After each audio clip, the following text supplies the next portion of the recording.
Era antes da festa da Páscoa. Jesus sabia que tinha chegado a hora de passar deste mundo para o Pai. Tendo amado os seus que estavam no mundo, amou-os até o fim. Estavam tomando a ceia. O diabo já tinha posto no coração de Judas, filho de Simão Iscariotes, o propósito de entregar Jesus.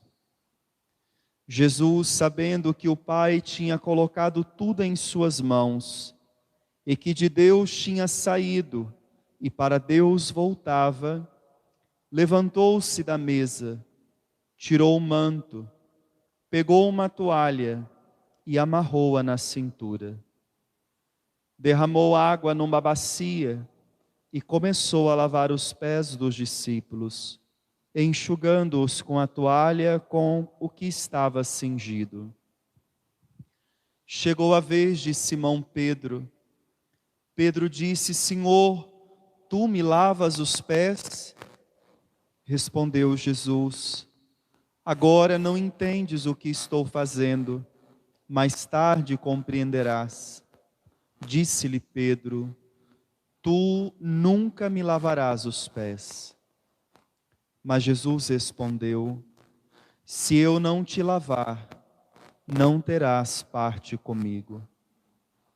Simão Pedro disse: Senhor, então lava não somente os meus pés, mas também as mãos e a cabeça. Jesus respondeu: quem já se banhou não precisa lavar senão os pés, porque já está todo limpo. Também vós estáis limpos, mas não todos. Jesus sabia quem o ia entregar, por isso disse: nem todos estáis limpos. Depois de ter lavado os pés dos discípulos, Jesus vestiu o manto e sentou-se de novo. E disse aos discípulos: compreendeis o que acabo de fazer? Vós me chamais mestre e senhor, e dizeis bem, pois eu o sou. Portanto, se eu, o Senhor e Mestre, vos lavei os pés, também vós deveis lavar os pés uns dos outros.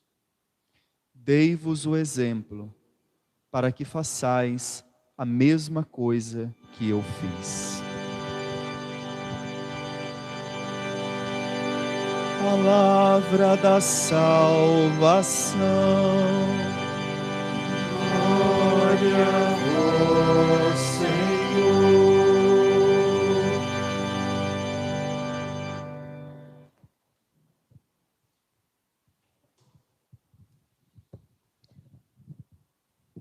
Meu irmão e minha irmã, nós fizemos uma longa caminhada até chegarmos neste dia. Com esta celebração da Eucaristia, nós concluímos o tempo da Quaresma e iniciamos agora o sagrado Tríduo Pascal. Serão 3 dias que nós somos chamados a acompanhar mais de perto os passos de Jesus. Mais do que acompanhar os passos de Jesus, sentir com o seu coração. Nós ouvimos a liturgia de hoje, ela nos leva para Jerusalém. Jesus está reunido no cenáculo, numa sala no andar de cima, junto com os apóstolos. Eles estão tomando a ceia. E durante a ceia, Jesus faz algo extraordinário. Compreendamos bem. Jesus sabe do que está prestes a acontecer com ele. Por isso, o cenáculo, mais do que uma sala, mais do que um lugar geográfico, O cenáculo é a ocasião por excelência que Jesus fala com os apóstolos de coração a coração. Para você compreender isso que o padre está dizendo, eu tenho que apelar na imagem com você. Sabe quando nós temos alguém muito querido e nós sabemos que esta pessoa está nos seus últimos minutos de vida e nós estamos ali ao lado desta pessoa, querendo ouvir cada palavra que ela está nos dizendo, porque nós sabemos que são as últimas palavras. Se pudéssemos, até queríamos gravar. Hoje, com os recursos, se pudéssemos, queríamos até filmar, para nunca sair da nossa mente aquele último momento. É esse o sentimento de Jesus. É o último momento em que Jesus estará com os 12 apóstolos. Aqueles que 3 anos estão ao lado de Jesus. Que acompanharam cada passo de Jesus. Viram os milagres, viram os lugares aonde Jesus entrou, ouviram as pregações de Jesus, foram com ele em algumas festas, mas eles não sabem o que está para acontecer, só Jesus sabe. Jesus sabe, como nós agora acabamos de ouvir no Evangelho, Jesus sabendo que tinha chegado a sua hora de passar deste mundo para o Pai. Tendo amado os seus que estavam no mundo, amou-os até o fim. Eu dizia hoje pela manhã, na reflexão diária que nós postamos lá no canal do Instagram, que o amor só é amor se é para sempre. Não se ama com prazo de validade, ama até o fim. E quando chega ao fim, renova o propósito do amor. É assim que Jesus nos ama. A gente não ama, hoje eu te amo, amanhã eu não sei. É o amor do mundo isso. Hoje eu estou com você, né? Então vamos aproveitar, porque a gente não sabe o dia de amanhã. Jesus não ama assim. Jesus ama até as últimas consequências. Por isso, irmão, irmã, preste atenção. O amor de Deus por nós é diferente do nosso amor para com o outro. O nosso amor tem prazo de validade. A gente ama enquanto está do nosso jeito. A gente ama enquanto está fazendo as coisas que a gente gosta. Jesus não. Tendo amado os seus que estavam no mundo, amou-os até o fim. Não amou enquanto eles estavam do lado dele. Ele está amando Judas agora. Ama até a última consequência. Esta é a prova do amor. Independente do que o outro faz comigo, independente do que o outro fala de mim, eu não tiro ele da minha lista. Eu não jogo ele fora. Porque ele pode fazer isso comigo, mas eu não faço isso com ele. Por isso o amor não é só humano. Amor é uma decisão que você toma. Mas a ação, o ato de amar é divino. Nós não amamos com a nossa força. Amamos só com a graça de Deus. E como Jesus ama? Dando a sua vida. Ele está sentado à mesa. É o primeiro gesto que nós estamos celebrando hoje.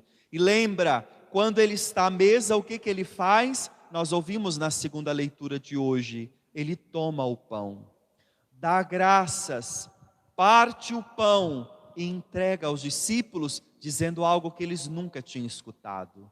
Isto é o meu corpo, que será entregue por vós. Tomando o cálice que tinha vinho, deu graças e deu aos seus discípulos, dizendo: este cálice é o cálice da nova aliança, do meu sangue, que será derramado por vós. A primeira coisa que nós celebramos no dia de hoje, a instituição da Santíssima Eucaristia. Eucaristia não é coisa que a igreja inventou. Igreja não tem poder de inventar a Eucaristia, porque a Eucaristia não é uma coisa. A Eucaristia é o próprio Jesus, Quando você comunga, você não come um pão bento, você não come um pão abençoado, você come da carne do Filho de Deus. Você bebe do sangue do Filho de Deus. Como nós cristãos católicos temos que reaviver, reacender, reinflamar dentro de nós a fé na Eucaristia. Quantos de nós tanto faz como fez? Se comungou, se não comungou, se preparou para a comunhão ou não? Porque não temos a dimensão, a Eucaristia é o próprio Jesus. Por isso nós não podemos reduzir a Eucaristia a um encontro de partilha. Isso é outra coisa. Eucaristia não é encontro de partilha. Eucaristia é comer da carne de Deus. Comendo da carne de Deus, bebendo do sangue de Deus, Ele nos transforma nele mesmo. Por isso nós precisamos comungar. Por isso nós precisamos da Eucaristia. Por isso, mesmo na pandemia, mesmo com a igreja fechada, sem poder vir ao sacrifício da missa, nós abrimos as portas da igreja para você vir comungar, para você vir receber Jesus, porque do jeito que as coisas estão tão difíceis, será impossível se nós não comungarmos do Senhor, se nós não nos aproximarmos de Jesus. Por isso, irmão, irmã, organize nesse tempo do Tríduo Pascal, organize na sua vida, para que você não fique distante da Eucaristia. E a hora que você aproximar, lembra, não é uma hóstia, não é um pão. Eucaristia é pão que se transforma em carne, é vinho que se transforma em sangue. Na ceia, Jesus antecipa o sacrifício da cruz. Por isso, preste atenção, olha que bonito. Cada vez que nós comungamos no altar, cada vez que nós comungamos Jesus, nós vivenciamos o sacrifício da cruz. Porque a Eucaristia é Deus se entregando por nós, é Ele se imolando por nós. Nós sabemos, nem todos os apóstolos ficaram com Jesus na cruz, mas todos participaram da antecipação do seu sacrifício, até Judas.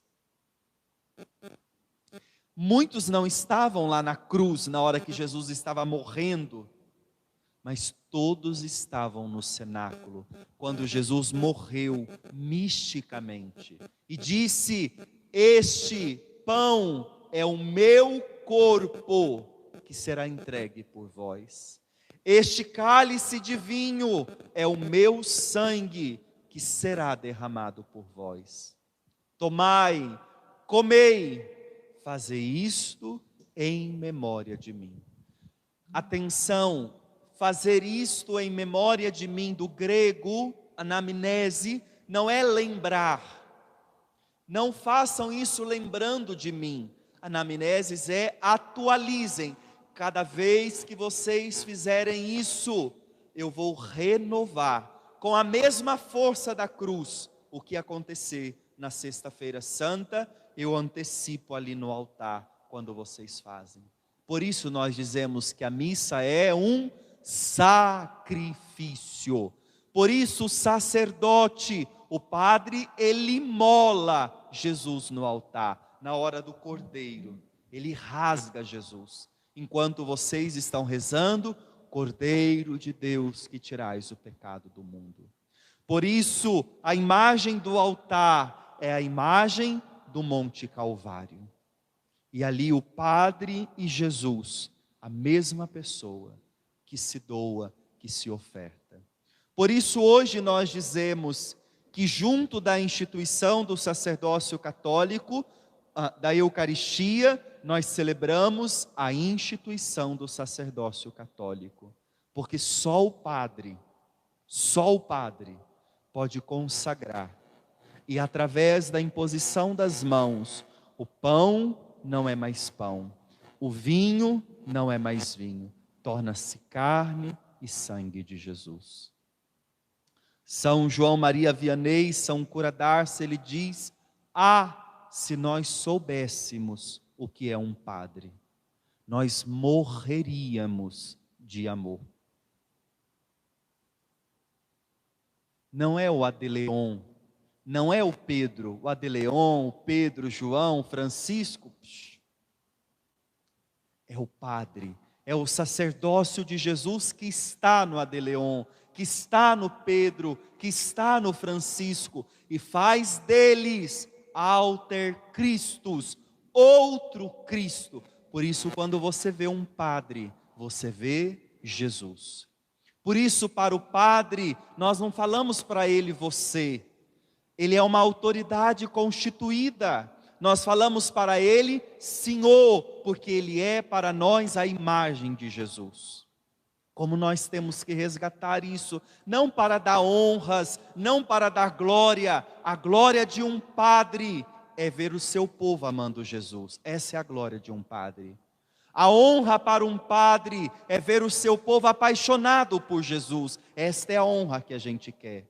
A hora que nós aprendemos o valor do sacerdote, nós não falamos mal dele. Nós não fazemos fuxico dele. Nós dobramos os nossos joelhos para que ele se converta. Eu já disse isso aqui na paróquia, hein? Quando um padre é santo, ele santifica a sua paróquia. Quando o padre não é santo, ele perturba a sua paróquia. Quando o padre é de Deus, a sua paróquia fica mais de Deus. Quando um padre não é de Deus, a sua paróquia fica largada, abandonada. Agora, o que é isso? É só esforço do padre? Nós não conseguimos. Quem faz isso é a oração do povo. Por isso nós suplicamos hoje a você: dobra o teu joelho, reze por nós padres. Nós temos uma missão muito grande, ela é infinitamente maior do que nós. O padre pode estudar o que quiser, pode se esforçar o tanto que quiser. Se ele não viver a graça de Deus, ele não consegue viver o seu ministério. A vida de um padre é uma vida dura, é uma vida difícil, como a sua também, eu não tenho dúvida disso. Mas acontece que um padre, ele trata dos mistérios de Deus. Por isso, por favor, não reduza o teu padre às coisas materiais. Olhe para o teu padre e enxerga nele o homem de Deus, que tem a responsabilidade de fazer você encontrar com o céu. E como você faz isso? Dobrando o seu joelho, rezando pelo seu padre, porque Deus não vai recusar a oração do povo em favor dos seus ministros. Nós precisamos ter isso muito claro, porque o mundo de hoje confunde demais. Nós sabemos que como padres somos homens, nos relacionamos, temos que estudar, temos que conhecer as coisas, temos que nos alimentar bem, cuidar da nossa saúde, fazer atividade física, mas nós não podemos nos comportar como qualquer um. Com todo respeito, nós somos homens de Deus. Isso não é para fazer de nós pessoas com estrela na testa. Nós não temos nenhuma estrela na testa. Só que nós somos os homens que o Senhor escolheu para ser para o seu povo um sinal sagrado. Hoje nós estamos dizendo a Deus obrigado, porque o Senhor instituiu, o Senhor inventou, desculpa a palavra vulgar, mas o Senhor inventou o padre para nós. Porque guarde bem isso, viu? O que um padre é, o que ele faz, ele tem que prestar conta disso para Deus. Mas a hora que o bispo impôs a mão na cabeça dele e fez dele um sacerdote, ele pode ser mais pecador do que toda a sua paróquia juntas. Mas a hora que ele estende a mão, o Espírito de Deus obedece à ordem da sua voz e muda o pão em carne, o vinho em sangue. A hora que o padre estende a mão sobre a sua cabeça e diz: eu te absolvo dos teus pecados, Em nome do Pai, do Filho e do Espírito Santo, Satanás é destruído da sua vida, porque os seus pecados são perdoados. Será que a gente entende isso com a nossa cabeça? Impossível, só com a fé. Por isso hoje nós bendizemos a Deus pela graça do sacerdócio católico. Um padre só tem que fazer aquilo que é do padre. Não precisa brigar com disputa de lugar. Tem lugar para todo mundo na igreja. Não precisa ficar com medo, o padre não vai roubar o seu serviço. Eu já tenho muito serviço para fazer. Leigo, faça bem feito o que você tem que fazer, mas deixa o teu padre ser padre. Deixa ele cuidar das coisas de Deus. Deixa ele apontar para você o caminho do céu. E se você em algum momento vê que teu padre não está fazendo isso, dobra o joelho no chão e chama ele para conversar. Diz: padre, eu não estou gostando disso. O Senhor veio nesta paróquia para fazer a gente mais de Deus. E olha o que o Senhor está fazendo. Não fica falando com as pessoas.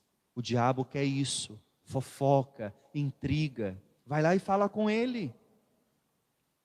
Quando nós tratamos a verdade com quem a gente tem que tratar, nós estamos dando a oportunidade para o outro mudar de vida. Por isso, sem nenhum medo eu digo a você, se o teu joelho for joelhos que se dobram pelos padres, Deus nunca vai deixar faltar para a sua vida. E como nós precisamos de padres inteligentes, que gostem de estudar, padres zelosos com as coisas de Deus, que têm amor naquilo que faz, padres dedicados ao seu povo, porque quando tem isso, a paróquia cresce. A gente não precisa ficar preocupado. Deus mesmo faz multiplicar tudo o que a gente precisa. Então hoje, com muita humildade, como padre desta paróquia da Virgem Maria, como padre que alguma coisa já fiz na sua vida, você que reza agora conosco essa Eucaristia, eu te peço, reze por mim. Dobre o teu joelho no chão e peça a Jesus a graça de eu ser um homem digno do altar. A instituição da Eucaristia, a instituição do sacerdócio católico e o outro gesto que celebramos nessa liturgia, e com ele eu concluo agora a homilia. Jesus, depois de ter dado o seu corpo, ele se levanta, tira o manto, porque Jesus é um rabino, Jesus é um mestre, ele tira agora o manto da oração, a veste de festa, e coloca um avental, a veste do escravo, e começa a lavar os pés dos seus apóstolos. Eu já ensinei isso, lembro rapidamente, este ofício, esse gesto, nenhum judeu fazia, só o escravo que podia fazer isso, porque ninguém se abaixava para lavar o pé do outro, a não ser se fosse um escravo. Olha o que Jesus está fazendo. Jesus está colocando-se no lugar de escravo. Lembra o que disse Nossa Senhora, quando o anjo falou para ela do projeto de Deus, ela diz: eis aqui a escrava do Senhor. Et antilla Domini, eis aqui a escrava, a serva do Senhor. Jesus faz a mesma coisa agora. E aonde ele se coloca? Aos pés dos seus apóstolos. E começa a lavar os pés. Quando chega diante de Pedro, Pedro olha para Jesus e diz: Senhor, tu me lavarás os pés? Jesus diz: o que eu faço agora você não vai entender. Amanhã, depois você vai entender. Pedro diz: tu não me lavarás os pés. Pedro sabe o que está acontecendo. Pedro sabe que Jesus está tomando o lugar do escravo. E se o mestre está fazendo isso, o que será que Pedro não vai ter que fazer amanhã? Não, tu não me lavarás os pés. E aí Jesus fala algo que vai lá no coração de Pedro. Que bonito, Jesus conhece cada um dos seus apóstolos. Jesus sabe que Pedro é um homem apaixonado. Jesus sabe que o coração de Pedro é inteiro dele. Jesus fala para Pedro: se eu não te lavar os pés, você não terá parte comigo. Pedro não pode suportar isso. Eu acho bonito demais isso. Pedro é alguém que fala o que pensa. Pedro mostra para Jesus quem ele é. Mas Pedro não abre a mão de amar Jesus. O quê? Se eu não deixar o Senhor lavar meu pé, eu não vou ter parte com o Senhor. Lava inteiro. Pode lavar da cabeça aos pés. Eu me sujeito a qualquer coisa, contanto que eu não perca a comunhão com o Senhor. Eu não sei se falando desta maneira você está entendendo. Se Jesus não se abaixar para nos purificar, nós não conseguimos fazer comunhão com Ele. E é isso que Ele quer fazer nesta noite. Esse ano, por causa da pandemia, foi cortada da liturgia o gesto ritual do lava-pés. Mas talvez agora você possa prolongar isso aí agora na sua casa. Pensa agora, Jesus diante de você, Ele quer lavar os teus pés. Nós sabemos o que isso significa. Os pés são lugar de impureza, de sujeira. Tanto que se a gente não cuidar direito, dá mau cheiro. Por causa das impurezas, das bactérias que temos no pé. Jesus se abaixa na nossa impureza e joga a água, não a água H2O, mas joga Ele mesmo, que é a água viva do Pai.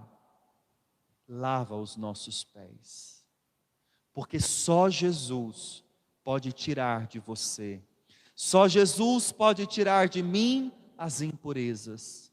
E agora atenção, não fique pensando em impureza só como pecados morais, da luxúria, do sexo, da pornografia. Talvez, não sei, não te conheço, mas deixemos Jesus ir nas profundezas, na raiz do nosso pecado, a nossa vaidade, a nossa soberba, o nosso orgulho, a nossa arrogância. Jesus quer purificar a gente de tudo isso. Será que você tem coragem de deixar Jesus agora se abaixar para lavar os teus pés? Será que você tem coragem de deixar Jesus descer ao lugar mais impuro da tua vida, aonde só você sabe da sua fraqueza, aonde só você sabe daquilo que te envergonha? Você tem coragem de deixar Jesus descer aí e lavar você? Porque se isso não acontecer, nós não vamos ter parte com Deus. E já parou para pensar? Depois de tudo que passamos na vida e não termos o Senhor, por isso Pedro diz: não, eu não posso pensar numa coisa dessa. Lava Jesus, lava tudo, lava inteiro, dos pés à cabeça, contanto que eu não fique sem o Senhor. Meu irmão e minha irmã, por amor, Jesus se coloca aos teus pés, para lavar você dos seus pecados. Ele não faz isso para te humilhar. Ele faz isso para te aproximar dele. Porque quando nós deixamos alguém cuidar da nossa fraqueza, quando nós deixamos alguém chegar perto de nós, no momento que a gente está se sentindo a pior das criaturas, sabe aquelas coisas que acontecem na vida que faz a gente sentir vergonha da gente mesmo? Se a gente deixar alguém chegar ali perto de nós nessa hora e cuidar de nós e nos amar, sabe o que vai acontecer? Nós ganharemos a graça de conseguirmos chegar perto do outro, que também tem misérias, e não vamos condená-lo. Porque vamos lembrar que um dia, quando eu estava lá no auge da minha miséria, alguém chegou perto de mim e não me acusou, só disse: eu vim ficar com você. Não precisa se explicar. Eu entendo o que aconteceu. Fica quieto. Eu estou com você. Nós não estamos acostumados com isso. Porque só da gente pensar em errar, as pessoas já estão nos julgando. As pessoas já estão nos condenando. O mínimo que a gente faz, às vezes querendo até ajudar, numa correção que a gente faz, já começa a falar mal. E agora alguém chega no auge da nossa miséria, da nossa fraqueza, daquilo que a gente luta tanto para ficar liberto e não consegue. Alguém chega e não aponta o dedo. O dia que eu consigo viver essa experiência, eu começo a olhar no meu irmão e não ver um pecador. Eu vejo meu irmão que está fraco, que só precisa de ajuda, que só precisa ter alguém do lado dele. Este é o significado de lavar os pés. Lavar os pés é deixar o perdão de Deus acontecer dentro de você, para que, alcançado no perdão de Deus, você possa agora ser perdão para as pessoas que te machucaram. Porque se você primeiro não provar dessa água viva que te purifica, você não vai conseguir jogar água pura nos pés de ninguém. E a proposta dessa noite, dessa quinta-feira santa é: deixa Jesus lavar os teus pés. Deixa Jesus se aproximar de você. Porque se você deixar isso acontecer, você conseguirá colocar-se no lugar do outro. Não mais para julgar, não mais para condenar, não mais para criticar, mas para ser irmão, que estende a mão e diz: eu estou com você. Vai passar, aguenta firme, você não está sozinho, eu te ajudo.